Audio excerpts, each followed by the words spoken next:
how did you come to know about Forum IAS?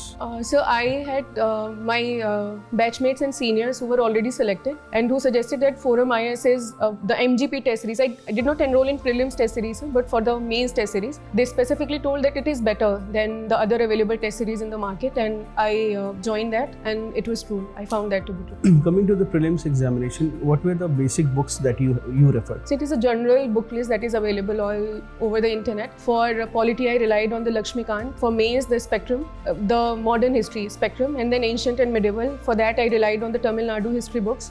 For geography, because it was my optional, so I did not prepare it separately. For environment, there was Shankar IAS book, but it is not updated very much, so I added a lot to it through the current affairs. Then for science and technology, the notes were available, coaching notes, I relied on them. For the rest of the subjects, I did a lot of this Google and internet studies. For economics, I relied on Sriram IAS notebook is there. So these were all the sources.